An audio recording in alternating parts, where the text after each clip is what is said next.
எனக்கு இந்த மிஷனை முடிக்கிறத விட ரீனை காப்பாத்துறது தான் முக்கியம். ஒபிட்டோக்கு உண்மையிலேயே உன் மேல அக்கறை அதிகம். அவன் உன்னை நேசிச்சான். இந்த உலகத்திலேயே நீதான் அவனுக்கு முக்கியமா இருந்த. அதனாலதான் உன் உயிரை காப்பாத்த அவன் உயிரை விட்டான். நான் ரீன் கிட்ட இதை பத்தி சொன்னதே இல்ல. நான் அவளை விரும்புறேன். இன்னும் கொஞ்சம் காலம் கூட நான் எல்லார் கூடயும் வாழ்ந்திருக்கலாமே இப்ப தோணுது. எனக்கு அன்னைக்கு வெறும் 9 வயசு தான். உன்னை பார்த்து அன்னைக்கு பிடிச்ச பைத்தியம். அன்னையில இருந்து இன்னை வரைக்கும் நீ அழுதுகிட்டே இருக்க, நானும் தாங்கிக்கிட்டே இருக்கேன்.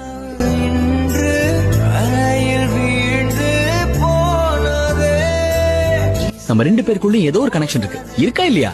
நமக்கு இன்னொரு உறவு இருக்கே, காதல். சேர்ந்து வாழணுங்கிற விதி இல்லைன்னா அப்புறம் எதுக்காக சந்திக்க வைக்கணும்?